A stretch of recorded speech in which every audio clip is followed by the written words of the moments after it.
I'm Norm Kincl. I'm a solution manager in CMS OSS domain, focusing on operationalizing NFV. What is it that we need to do to help our customers be able to successfully deploy, but more than deploy, just manage NFV? I'll be talking to you and showing you NFV Director, our new product that we've just announced that helps our customers successfully manage their NFV deployments. Let's start by setting the context to see where HP NFV Director fits within HP's broader Open NFV program. What we have here is a picture of the NFV architecture as defined by ETSI. And if we look at it, we can find the HP coverage of this NFV architecture.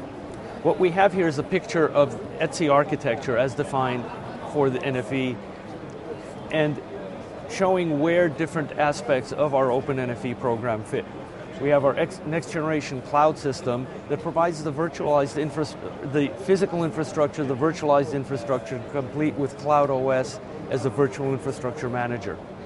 The part I'm going to be focusing on is the NFV Director part, which is the NFV Orchestrator and Vnf Manager functionality, and talk a little bit about our OSS solutions and how we are addressing OSS for NFV and allowing our OSS solutions to adapt to be able to manage NFV.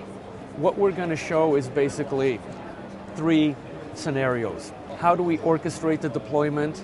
How do we automatically scale CDN endpoints based on load? That's going to or how do we automatically scale virtual network functions, and we're going to use our CDN endpoints as an example. And the place we're going to really focus on is looking at how we can integrate NFV orchestration with OSS systems. Let's start by understanding what the management challenges are. Why is it that we need to do something different for NFV than for traditional OSS? There's a number of different concepts that are introduced by NFV.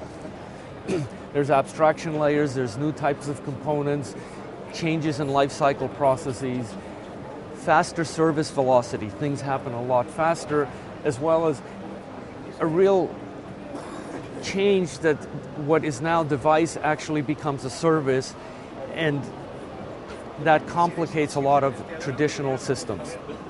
Easiest way to look at it is by seeing a graphical representation of what happens. This is traditional example of a traditional network service. This happens to be an IMS service, it could be anything else. Bottom layer, you have an optical transmission network, you have an IP layer on top of that, and you have the physical devices connected in there. The ability to manage service level alarms up, manage root cause alarms down, things like that. But the links between here and the relationships here are relatively static. So what happens when it's NFV? First, these become virtual network functions, and if we just focus on one of these, we see that this link is no longer a direct link. We now have a virtualization layer there that complicates the mapping. New functions can show up a lot faster. Service providers are talking, they don't want it to take months, they want it to take minutes. And NFV actually does allow a new function to be brought up in minutes.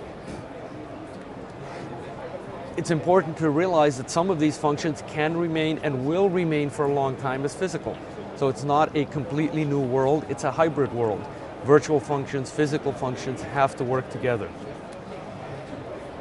Devices are always managed as a single box. As soon as I virtualize, things like the MRF could be a number of different virtual machines, each one of which is visible to the operator and has to be, to some extent, managed independently of the others. So I have more things there that I have to deal with. More importantly, these virtual machines can be deployed in different data centers. In a traditional environment, physical device is always in one data center. In a virtual environment, that network function, the virtual network function, could be manifested across multiple data centers. That data center can move. And so it was here, it's now here.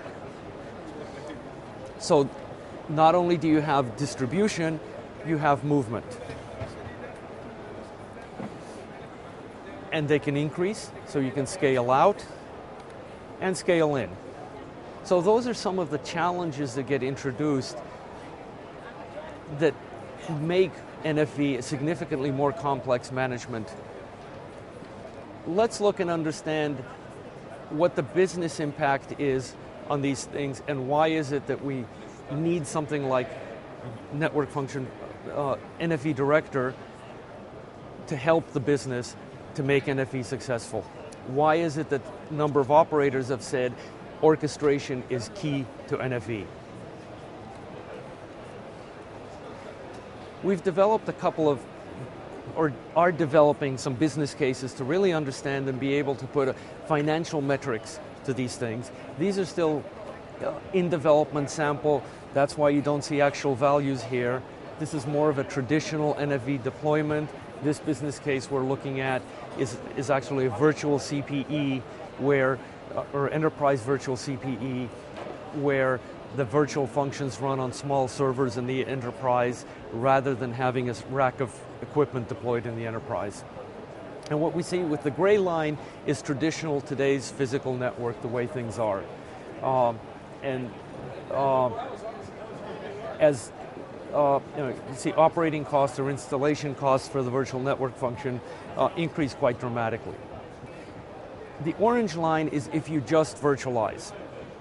So we take those devices, and rather than having them devices, we have software running on industry standard servers, but we do not take the whole NFV concept. We don't look at the orchestration, we don't look at the broader aspects. And we see that there are some benefits that you get. Cost curves go down, margins go up, but it does not provide the full benefits of NFV that the operators want. It's only when you start introducing the full picture of NFV, including the orchestration function, where you get cost at the levels that operators are looking for, margins going to the values that they want. What is it, HP NFV Director? What is it and how does it help? So we saw our problems that we have, the complexities, and we can see how NFV Management and Orchestration, and in particular HP NFV Director, help address these problems. At the top level, where you have a link of different network functions, ETSI has defined what they call a network service, which is exactly that kind of configuration. And in the ETSI specification, it's the NFV orchestrator that's responsible for managing that life cycle of that service, as well as provide visibility into the status of that service. So orchestration, in ETSI's term, is not just setting things up, it's also monitoring things. Secondly, the Vnf Lifecycle. In ETSI's functional decomposition, it's the Vnf manager's responsibility to manage that life cycle. And ETSI has actually defined 2 implementation models for the Vnf manager. We support both. And what we're seeing is that a lot of the small companies don't want to build their Vnf managers. They don't want to deal with having to understand the complexities of managing things, and really want to see a Vnf manager that they can utilize. While the large equipment providers are saying, nope, we want to control all of that. The third aspect is the global resource management. If we have multiple data centers, we have different kinds of resources, different places, we have different things going on there. We work very seamlessly with Cloud OS, but not just with that, we are open. We can work with any virtual infrastructure manager, whether it is HP or third party. In addition, there's cases where you may have resources that are not under the direct control of a virtual infrastructure manager, and we can handle those. In the example that I mentioned earlier of a virtual CPE, you may have thousands of small servers at all the enterprise customers. Somebody's going to have to deal with managing the applications running in there, managing the virtual networks within those servers. We can handle those directly if there isn't a virtual infrastructure manager to handle them. And finally, we deal with the mapping of the virtual to the physical and maintain that mapping. It can be very dynamic mapping because things can move. If there's a failure in one system, the virtual machines will automatically move to another place. So what are the features inside and what is inside NFV Director? First of all, it is a holistic management addressing, as I mentioned, both fulfillment and assurance.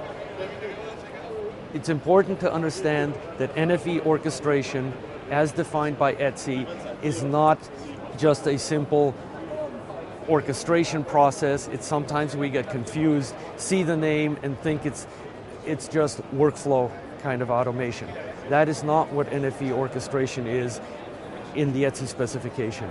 It really is orchestrating, setting up the flow, setting up the network service, managing the global resources, and then also managing the monitoring of the, correlating the necessary alarms, providing the view into that information. And we provide all of that. We are designed to meet the evolving ETSI specification. We're actually one of the major contributors to the management and orchestration specification of ETSI. We have a model-driven approach rather than what I call a template-driven approach. We address the end-to-end infrastructure. Third point is we handle all kinds of virtualization, not just VMs. It's a common misconception to think that virtualization equals VMs, virtualization equals hypervisors. We're fully multi-vendor. There'll be cases where we need to deal with other virtual network functions than HP, even some that may be competing with HP. We need to deal with virtual infrastructure managers that are not HP. The important thing to remember about NFV Director and the value HP brings is that if you look at the orchestration at the NFV orchestration problem, if you look at what's required to manage NFV, three things have to come together. And it's three things that HP is strong at, has assets in, and has strong reputation in. OSS fulfillment, OSS assurance, and IT management.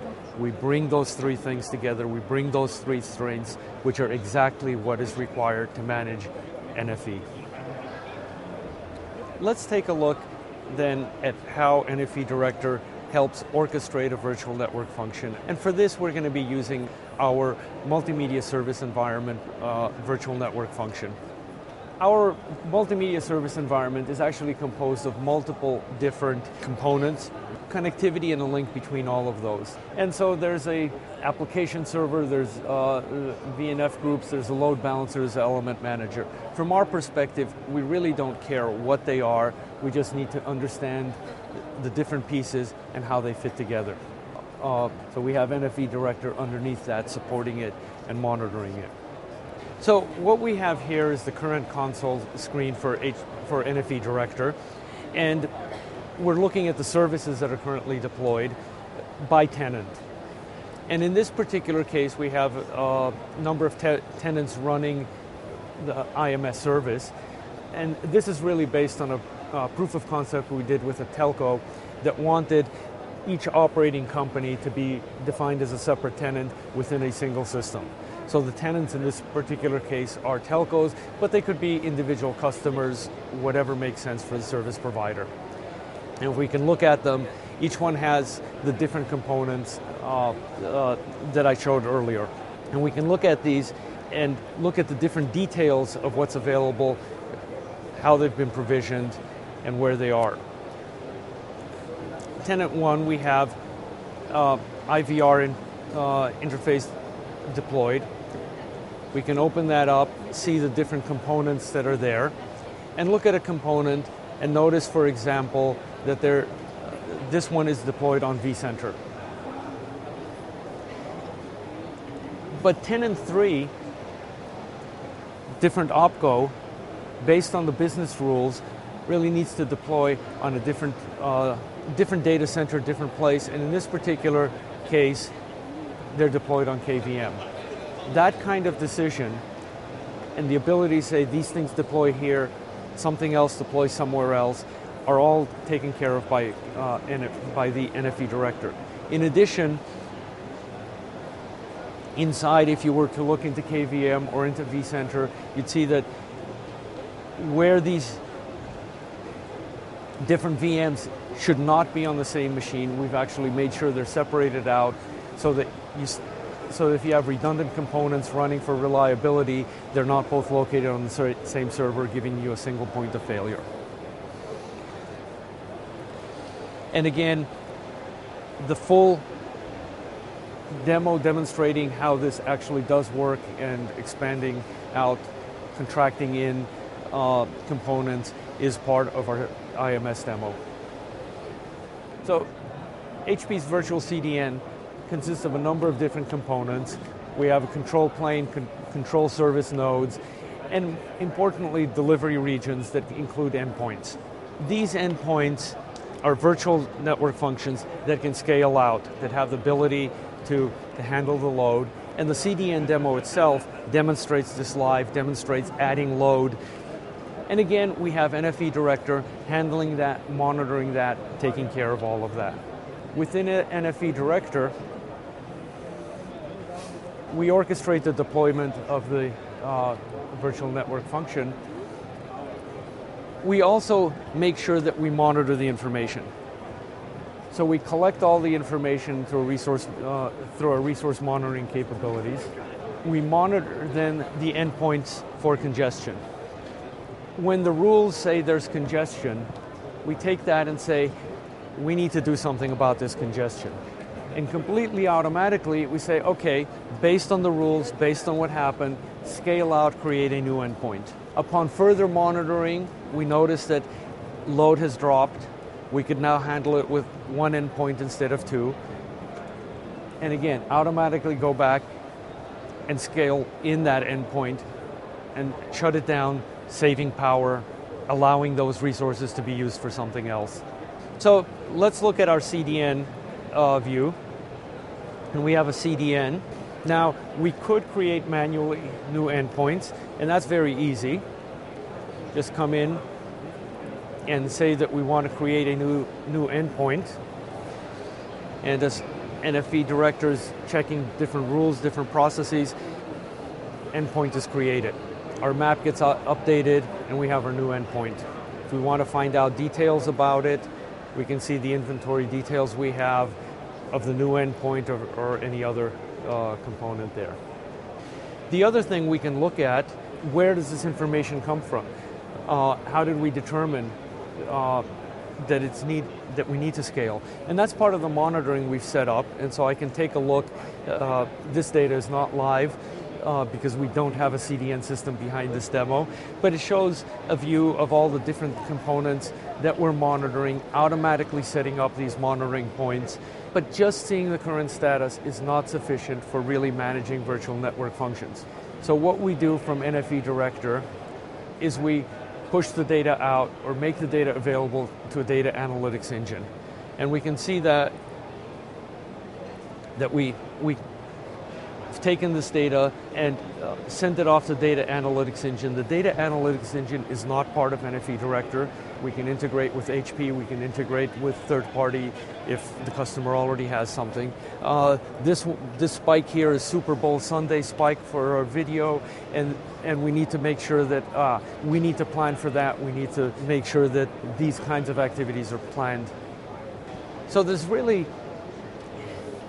5 approaches that somebody can take on how you integrate OSS with NFV. You can leave the OSS completely untouched. You can rip and replace. You can wrap OSS existing touch points between OSS and NFV. You can go greenfield, or you can have incremental integration in small steps.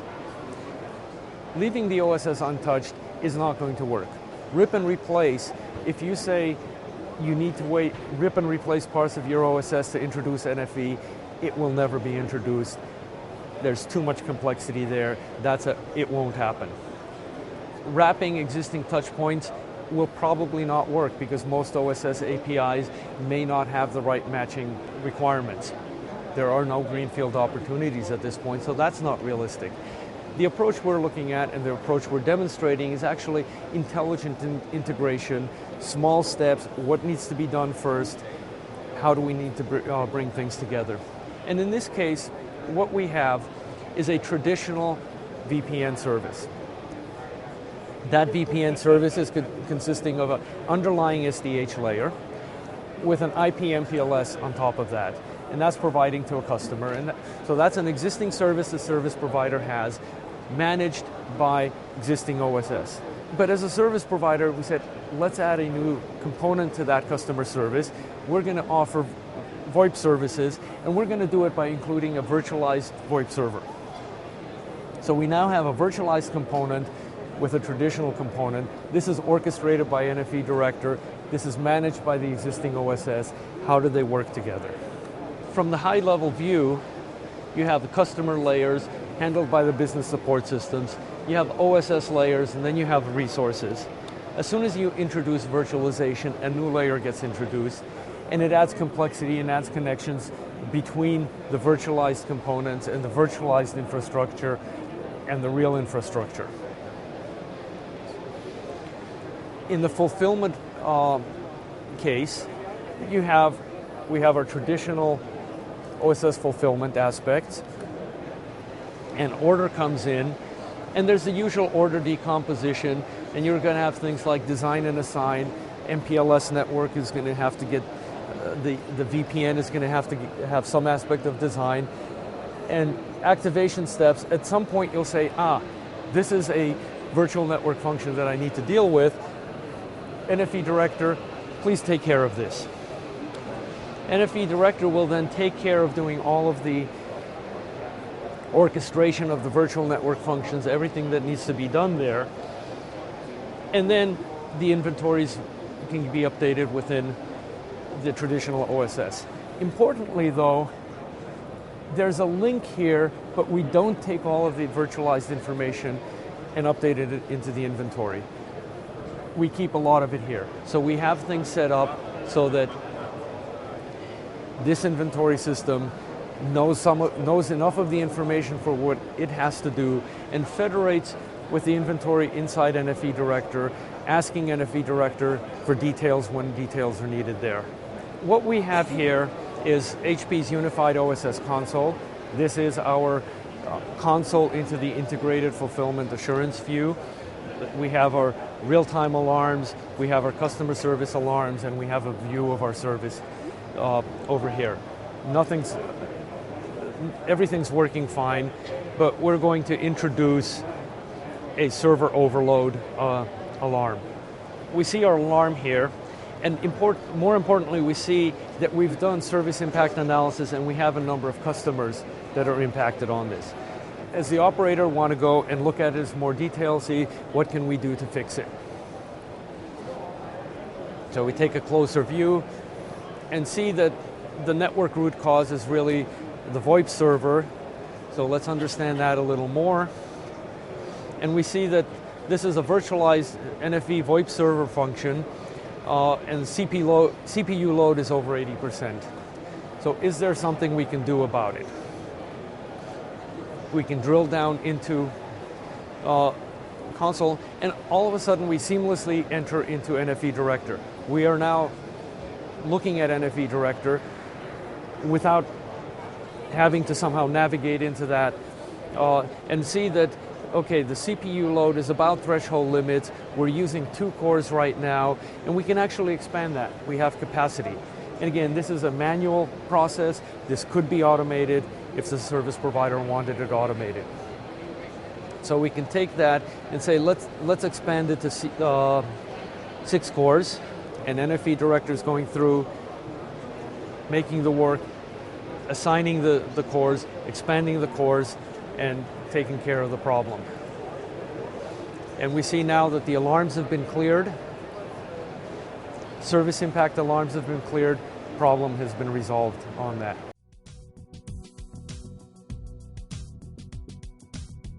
One question that often comes up, especially with people that are familiar with HP's products, is why did you create a whole new product for orchestration when you already have Operations Orchestrator? And the important thing there to understand and to realize is that while the term used in ETSI is NFV orchestration. There's very specific meaning to that.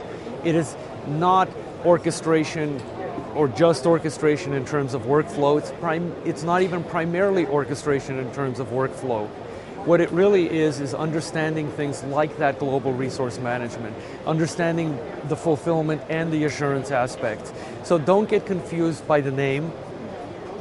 The orchestration gets used lots of places, lots of different ways. You need to look behind that and understand that what we're doing with NFV Director is very much addressing specific needs as defined by ETSI for the NFV domain. Operations orchestration has wonderful applicability in the broader management aspects, but it is not that NFV orchestrator component that's defined by ETSI.